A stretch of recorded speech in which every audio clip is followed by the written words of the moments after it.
44 अंधेरा हो जाने के बाद महाराजश्री जा चुके थे। योग श्री पीठ के सामने वाले ओटले पर गंगा जी की तरफ मुंह किए रात के अंधेरे में मैं अकेला बैठा था। ऐसे समय में मेरा साथ देने के लिए मेरी चित्त स्थिति ही उपस्थित थी, जिसमें महाराजश्री के चरणों के सानिध्य में निरंतर बीते 11.5 वर्षों की असंख्य स्मृतियां थी। मैं कभी अपनी चित्त स्थिति की दुर्गंध युक्त भयानक कालिमा में अत्यंत गहरा उतर जाता था, तो कभी महाराजश्री की सुगंधित मनमोहक यादों की शीतल बयार का आनंद लेने लगता था। एक और निराशा तथा उत्साहहीनता के घने काले बादल थे, तो दूसरी ओर महाराजश्री की उपदेशात्मक, उत्साहवर्धक तथा सजीव वाणी की सुनहरी यादें थी। आश्रम में खड़े मकान अब मुझे उदास खंडहरों के समान दिखाई दे रहे थे, जिनकी आत्मा उन्हें छोड़कर कहीं अन्यत्र उड़ गई थी। सीमेंट तथा ईंटों के ढेर बाकी रह गए थे। इन खोखले, सारहीन अवशेषों को समेटने में मुझे कोई रुचि नहीं रह गई थी। जब स्वामी ही सामने न हो तो फिर भला सेवा भी किसकी। महाराजश्री के ब्रह्मलीन हो जाने के बाद मेरे लिए सर्वत्र अंधकार छा गया था। सभी व्यस्तताएं समाप्त हो गई थी तथा कुछ डरावना सा खालीपन जीवन में उभर आया था। महाराजश्री का प्रत्यक्ष शरीर विलीन हो चुका था, किंतु अंदर ही अंदर उन्हीं का भाव हृदय मथ रहा था। अस्वस्थावस्था में एक बार रात को सोते हुए आप अपने तखत से नीचे गिर गए थे। बार बार वही विचार तथा वही दृश्य मन में उभर रहा था। उनका तखत अभी भी पूर्ववत लगा था, किंतु वह अब इस पर आराम करने के लिए कभी नहीं आएंगे। पंछी अपना आशियाना छोड़कर उड़ चुका था। उनके सिरहाने पड़ा पानी का लोटा तथा गिलास अब भी वैसे ही रखा था, किंतु उसमें अब कभी पानी नहीं भरा जाएगा। पहनने के कपड़े भी संभवतः उनका वापस आने का रास्ता देख रहे थे, किंतु उन्हें निराशा का ही मुंह देखना पड़ेगा। उनकी चप्पल पलंग के पास रखी, उनकी चरण सेवा के लिए उतावली हो रही थी, किंतु अब वह मात्र स्मृति चिन्ह ही रह गई थी। उनकी छड़ी एक कोने में उदासी भरी मुद्रा में मुंह छिपाए निश्चेष्ट थी, किंतु घूमने के लिए उसका प्रयोग कभी भी नहीं किया जाएगा। अलमारी में उनका चश्मा चेहरे पर सुसज्जित होने की लालसा लिए निर्जीव पड़ा था। अब उसे वह कोमल स्पर्श दोबारा कभी भी प्राप्त नहीं हो पाएगा। सब कुछ वैसे का वैसा ही था, केवल महाराजश्री का शरीर अदृश्य हो चुका था। उनकी मधुर कोमल आवाज अब भी कमरे में गूंजती हुई सी प्रतीत हो रही थी। कभी उनकी खिलखिलाहट आसपास की स्तब्धता को चीरती हुई बाहर वरांडे तक प्रसारित होती आभासित होती थी, किंतु अब ये सब मन की भावनाएं मात्र थी। जिसको जाना था वह जा चुका था।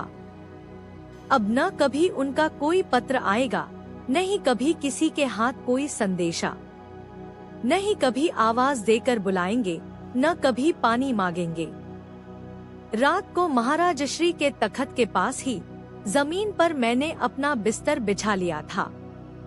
अकेले में घुटनों पर हाथ रखे गुमसुम बैठा हुआ था। आंखों तथा हृदय में महाराजश्री की स्नेहमयी मूर्ति समाई थी।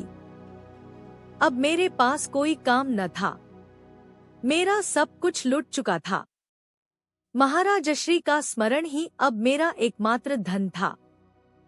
पुरानी स्मृतियां आंखों के सामने चलचित्र की भांति कभी उभरती तो कभी विलीन हो जाती थी। कभी महाराजश्री नारायण कुटी के प्रांगण में बैठे दिखाई देते तो कभी योग श्री पीठ के ओटले पर, कभी देवास की माताजी की टेकड़ी पर घूमते हुए जाते का चित्र उभर आता था, तो कभी गंगा तट पर बैठे हुए दिखाई देते थे। कभी उनकी प्रवचन करते हुए आवाज सुनाई देती थी तो कभी उनकी फटकार। विचार तथा भाव चक्र घूमता जा रहा था तथा मेरी आंखों से अश्रु प्रवाह निरंतर बह रहा था। इन्हीं विचारों के अथाह सागर में गोते खाते खाते नींद लग गई। स्वप्न में क्या देखता हूँ, महाराजश्री अस्वस्थावस्था में तखत पर सोए हुए हैं। मैं पास बैठा कुछ पुस्तक पढ़ रहा हूँ कि इतने में सोते सोते महाराज श्री तखत से नीचे गिर गए हैं। मैं नींद में ही चिल्ला चिल्ला कर आश्रमवासियों को बुलाने लग जाता हूँ। जब मेरी नींद खुली तो देखा कि आश्रमवासी मुझे घेरे खड़े हैं। मैं उठकर बैठ गया। कहा, कुछ नहीं, स्वप्न देख रहा था। सब आश्रमवासी तो चले गए, किंतु मेरी नींद उड़ गई। प्रात काल उठा तो चुपचाप गंगा जी की तरफ निकल गया। एक पत्थर पर बैठकर गंगा जी को निहारता हुआ महाराज श्री की यादों में खो गया। महाराज श्री को गंगा जी पर कैसी श्रद्धा थी। संभवतः वह गंगा जी को देखकर अंतरगंगा में उतर जाते थे। उनकी आंतरिक स्थिति को कौन जान सकता था। मैं उनके इतना निकट रहा, किंतु मैं भी उनके अंतर में कहां झांक पाया। यदि कोई यह समझता हो कि उसने महाराज श्री को समझ लिया है, तो यह उसका केवल मिथ्या अभिमान है। इसी प्रकार विचार करते करते ध्यान लग गया। देखा, महाराज श्री एक पत्थर पर बैठे हैं। मैं प्रणाम करके निवेदन करता हूँ कि आप मुझे छोड़कर क्यों चले गए हैं। तो वह कहते हैं कि यह तुम्हारा भ्रम है कि मैं तुम्हें छोड़कर चला गया हूँ। मेरा तुम्हारा संबंध आत्मिक था, सो अब भी है। शरीर न पहले संबंध का आधार था, न अब है। मेरे अंतर की चैतन्य सत्ता पहले भी तुम्हारा मार्गदर्शन करती थी, अब भी करती है। तो फिर मैं चला कहाँ गया। मैं प्रश्न करता हूँ कि क्या आप उसी साधन धाम में वापस लौट गए हैं। महाराज श्री उत्तर देते हैं कि अब मैं तुम्हें इस बात का जवाब नहीं दे सकता। मैं जिस लोक में हूँ उसके नियम तथा विधान तुम्हारी दुनिया से अलग हैं। भौतिक जगत में रहते हुए यहाँ की बातों को समझ पाना संभव भी नहीं। बस इतना ही समझो कि मैं अतीव आनंद में हूँ। प्रश्न, पहले तो आप मुझे महापुरुष जी की सारी बातें बतला दिया करते थे। महाराज श्री, उस समय हम दोनों भौतिक धरातल पर थे, किंतु अब परिस्थितियां एकदम भिन्न हैं। उस समय मुझ पर किसी लोक के नियम लागू नहीं थे, इसलिए मैं किस लोक में हूँ तथा वह लोक कैसा है, इन प्रश्नों के उत्तर नहीं दे सकता। प्रश्न, मैं कब तक इस माया जाल में पड़ा रहूंगा, इसी प्रकार तड़पता रहूंगा। महाराज श्री, जब तक माया का भ्रम तुम्हारे मन से निवृत्त नहीं हो जाता, तब तक यह जाल कुछ नहीं, केवल भ्रम है। मन से यह भ्रम उठते ही तुम देखोगे कि कोई जाल था ही नहीं। प्रश्न, इस भ्रम निवृत्ति का उपाय। महाराज श्री, उपाय तुम्हारे पास नहीं है। जिसने यह भ्रम उपजाया है वही निवृत्त कर सकता है। उसकी शरण ही एक मार्ग है। जब अपना प्रयत्न करते थक जाओगे तभी शरण ग्रहण करने की स्थिति आ पाएगी। मेरा ध्यान भंग हो गया था। देखा तो एक आश्रमवासी मुझे ढूंढता हुआ यहाँ तक आकर मेरे पास खड़ा था। मैं अनमना सा उसके साथ हो लिया। आंखों में अभी तक महाराज श्री की छवि समाई थी। जब आंखों में वह बैठे थे तो हर पदार्थ, दृश्य तथा जीव में उन्हीं का प्रतिबिंब परिलक्षित हो रहा था।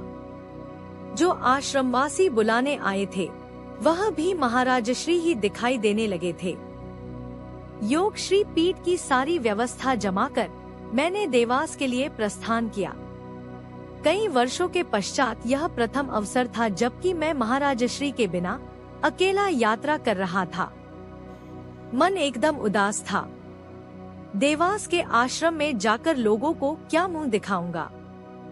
अब तक जब भी मैं आश्रम में प्रवेश करता था तो महाराज श्री मेरे सामने आगे आगे चल रहे होते थे, किंतु अब मैं अकेला ही मुंह लटकाकर लोगों के सामने कैसे जा पाऊंगा। भौतिक स्तर पर भले ही महाराज श्री का शरीर मेरे साथ नहीं था, किंतु मानसिक धरातल पर वह पूरी तरह अंतर में छाए हुए थे। गाड़ी में बैठा तो ऐसा प्रतीत हुआ जैसे महाराज श्री मेरे पास वाली सीट पर बैठे हैं। मैं कुछ देर के लिए यह भी भूल गया कि उनका शरीर अब इस जगत में नहीं है। महाराज श्री मुझे अपने साथ सटे हुए बैठे प्रतीत हो रहे थे, इसलिए मैं थोड़ा सरक गया था। शीघ्र ही मेरा ध्यान विखंडित हो गया। देखा तो महाराजश्री वहां नहीं थे। मेरी मानसिक स्थिति ऐसी थी जैसे किसी ने किसी का सब कुछ छीन लिया हो, उसके कपड़े भी उतरवा लिए हों, तथा वह लंगोटी लगाए, मुंह लटकाए घर को लौट रहा हो। गाड़ी भागी जा रही थी। स्टेशन आता तो गाड़ी ठहरती। कुछ लोग चढ़ते, कुछ उतरते, किंतु मैं इन सब से उदासीन बना, अपनी आंतरिक वेदनाओं तथा ज्वालाओं से ही तड़पता जलता, अपनी सीट पर ही खोया खोया सा बैठा हुआ था। इसी अवस्था में मैं देवास पहुंच गया।